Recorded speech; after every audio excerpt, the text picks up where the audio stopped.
ta läheb kindlasti, tuleb kallale, kui sa jooksu paned, igal juhul. Inimene näeb kiske jaoks mingis mõttes ikkagi veider välja, et kahel jalal seisab niimoodi püsti, teeb mingit häält või räägib.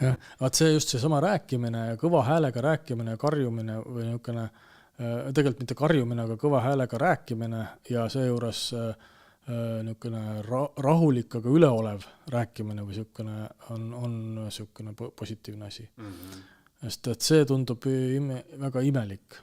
Ja teinekord on isegi aidanud ka, ma olen kuulnud, peletanud eemale kõva häälega laulmine. Et see on ka väga kummaline heli selle kiski jaoks. Et siis ta pigem lihtsalt pigem jah, just, et see on tema jaoks veider ja ta lahkub. Jah, selles mõttes jah, et loomad ja kisked on kuidagi hästi oma käitumises ikkagi tohutult ratsionaalsed. Nad võtavad alati kõige kergema saagi, aga samas ka ohu mõttes, et igasugune vigastus on neile võib-olla potentsiaalselt eluohtlik. Absoluutselt, aga nad ei lähe riski peale, nad ei lähe riski peale oma elu pärast, jah. Et ainult sellisel, jah, just, et kui nad väga nurka naetud, siis küll, või kui nad on väga juba suures näljas, et neil on juba pikalt olnud toitumata. No kas see vastab tõele, et ütleme, kui on selline harukordne juhus, kus karu peaks tulema inimest sööma, et on mingisuguses, ma ei tea, vana või mis iganes on ju, et see fakt, et ta ei ole otseselt kiski on ju, et kas ta siis, et tal ei ole seda instinkti, et ta murrab maha, vaid ta lihtsalt tuleb inimese juurde, paneb käpa peale ja hakkab siin nagu taguotsast sööma, samal ajal kui sa ise elus oled. Ei, no ta tegelikult tuleb ikkagi murdma. Kui ta tuleb juba inimesele kallale, siis ta tuleb ikka murdma. Niimoodi ta ei tule, et käpa peale paneb ja taguotast sööma hakkab. Sellist asja mina küll ei... See on mingi asi, mis see on mingi müüt, ma kahtlustan. Et kiskjatel on see kuidagi instinkt hüpata kõrri ja tappa enda saak enne. Aga kuna karu on omnivoor, siis tal on suva, et ta lihtsalt vaatab, et see enam-vähem paigal püsiksid. No põhimõtteliselt see taguotsast alustamine ei ole mitte ainult karul, vaid ütleme ka need lõvid ja et ei sellega nad viivad selle saaklooma šokki. Et nad tekitavad saakloomale šokki ja paralüseerivad sedasi tegelikult saaklooma ära.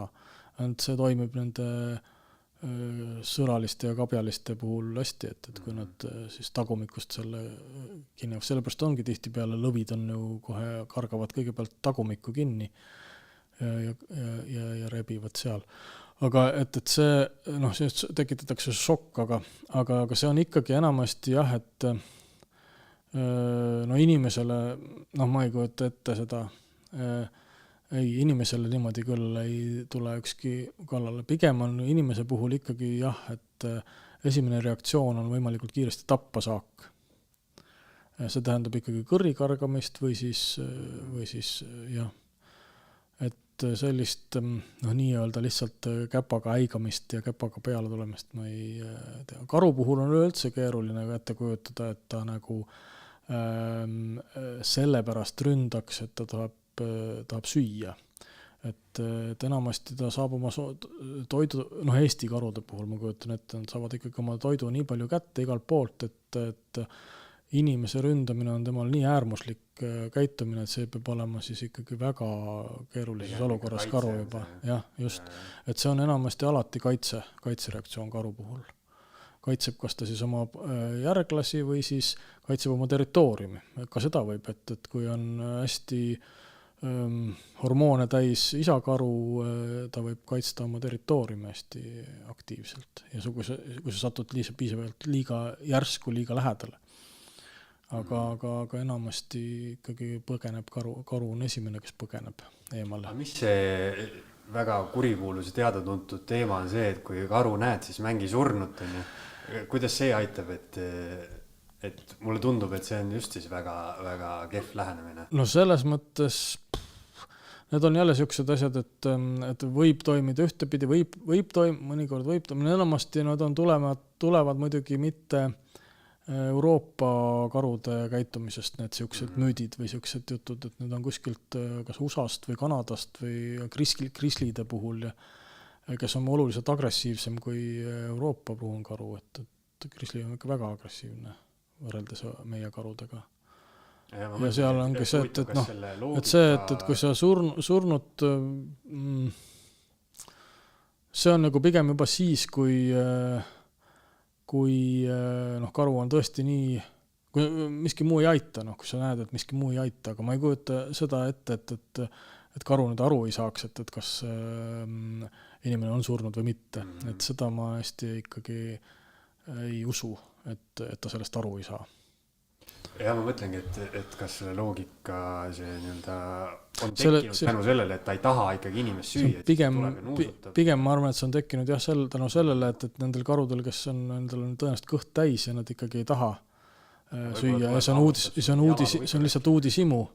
Ja ta niisama iseenesest lihtsalt ammustama ei hakka, ta võib katsuda korraks, aga enamasti kui sa ei ole surnud, siis sul on ikkagi selline lõhn juures, et see peletab juba karu eemale. Et see inimene saab aru, või see, karu saab aru, et see on inimene siin pikali, et siis ta ikkagi enamasti läheb ära.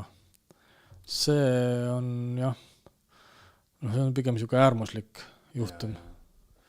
Ilmselt karudest rääkides on, ma kujutan ette, et kõige agressiivsem peab olema jääkaru, sest tema ju sööb ainult liha. No jääkaru puhul on jah teine teema, jah. Jääkaru on küll... Ta on ilmselt ka kõige suurem. Ja jääkaru puhul on tõesti kõik, mis liigub ja temal on veel tänu sellele, et ta sellises piirkonnas elab, ta vajab hästi palju toitu ja tegelikult ta, põhiliselt ta toitub muidugi vees üldsegi, aga maismaal seal liigub nii vähe olendeid maismaal selles piirkonnas, kus ta ise elab.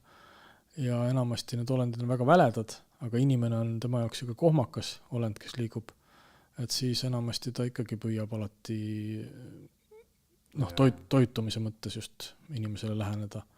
Ja sellepärast on seal jah ohtlik liikuda niisama teravmägedel ja muudes kohtas. Ja need videod, kuidas jääkaru hülgeid notib, et need on ikkagi vapustavad alati, kuidas ta just see liikumine, et tundub täiesti siuke ebareaalne olukord, et sul on kõik on lage väli ja sul ei ole mitte kuhugi peituda, ainult valge kasukas on.